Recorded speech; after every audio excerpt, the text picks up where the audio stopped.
श्री गणेशाय नमः। अनंत कथा चैनल पर आप सबका स्वागत है। आज मुझे यह कथा सुनाने का और आप सबको यह कथा सुनने का जो सौभाग्य प्राप्त हुआ है, इसके लिए हम प्रभु को धन्यवाद करते हैं। द्रौपदी, जो पांचों पांडवों की पत्नी थी, उनके 5 पुत्र हुए जो महाभारत युद्ध में मारे गए। अर्जुन की दूसरी पत्नी सुभद्रा, जो श्रीकृष्ण की बहन थी, उनसे वीर अभिमन्यु का जन्म हुआ, जो युद्ध भूमि में मारा गया।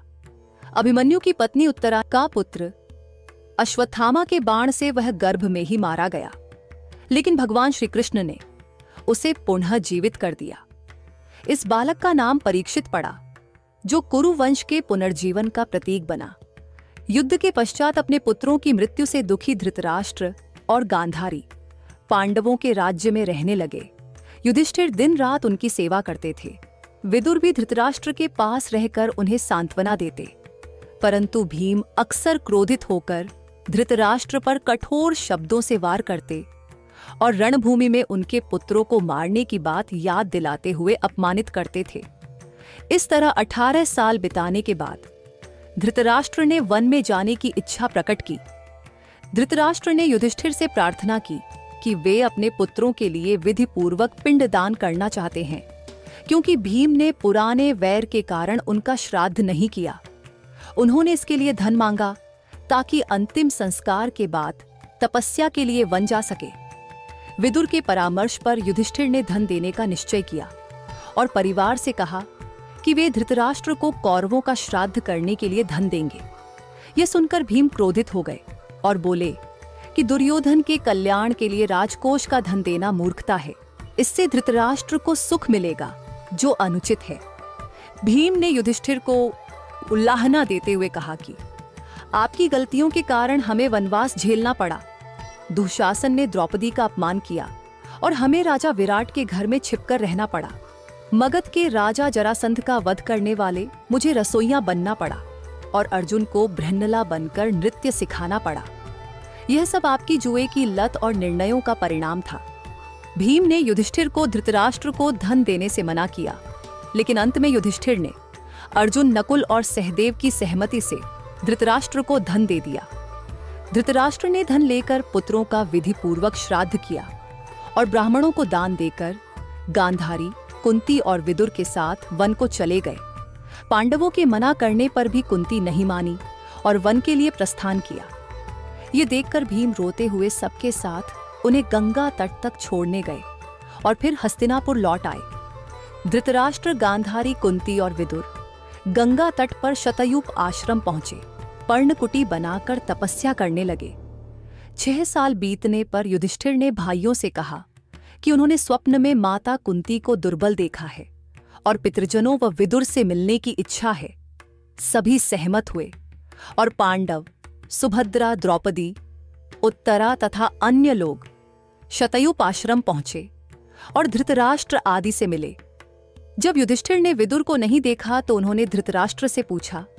धृतराष्ट्र ने बताया कि विदुर एकांत में ध्यान कर रहे होंगे। अगले दिन गंगा तट जाते समय युधिष्ठिर ने तपस्या से दुर्बल विदुर को देखा और प्रणाम किया। तभी विदुर के शरीर से तेज निकलकर युधिष्ठिर में समा गया। विदुर ने प्राण त्याग दिए और युधिष्ठिर शोक में डूब गए। वे अंतिम संस्कार करने लगे, लेकिन आकाशवाणी हुई कि विदुर विरक्त थे और दाह संस्कार योग्य नहीं। पांडवों ने धृतराष्ट्र को यह घटना बताई। गंगा तट पर पांडव मुनि और नागरिक एकत्र हुए। तब व्यास जी और नारद जी भी वहां पहुंचे। कुंती ने व्यास जी से अपने पुत्र कर्ण को देखने की प्रार्थना की। गांधारी ने दुर्योधन और उसके भाइयों के दर्शन की इच्छा जताई और सुभद्रा ने अपने पुत्र अभिमन्यु को देखने की प्रार्थना की।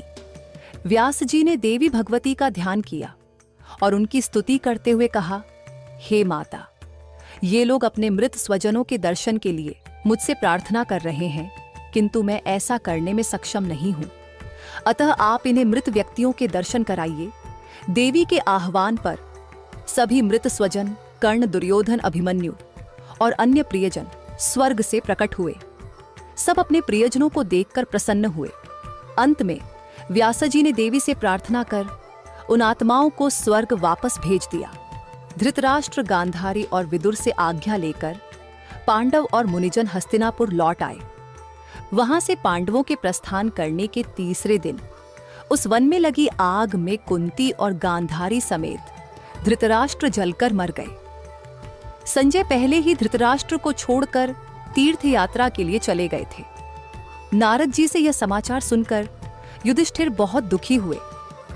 कौरवों के विनाश के 36 साल बाद एक ब्राह्मण के शाप से प्रभास क्षेत्र में यादव आपस में लड़कर नष्ट हो गए। बलराम ने योग से देह त्याग दी और भगवान श्री कृष्ण ने शाप की मर्यादा रखते हुए एक बहेलिये के तीर से घायल होकर अपने लोक को प्रस्थान किया। श्री कृष्ण जी के शरीर त्यागने का समाचार पाकर वसुदेव ने ध्यान करके प्राण त्याग दिए। शोकग्रस्त अर्जुन प्रभास क्षेत्र पहुंचे, जहां उन्होंने श्री कृष्ण जी और बलराम के साथ सभी का अंतिम संस्कार किया। भगवान श्री कृष्ण का दाह संस्कार उनकी 8 रानियों के साथ किया गया और बलराम जी का रेवती के साथ। इसके बाद अर्जुन द्वारका गए और वहां के लोगों को बाहर निकाला। जल्द ही द्वारका समुद्र में डूब गई, लेकिन अर्जुन ने लोगों को सुरक्षित बचा लिया। लौटते समय चोरों और भीड़ों ने श्री कृष्ण जी की पत्नियों और धन को लूट लिया और अर्जुन का तेज समाप्त हो गया। अर्जुन इंद्रप्रस्थ पहुंचे और अनिरुद्ध के पुत्र वज्र को राजा बनाया।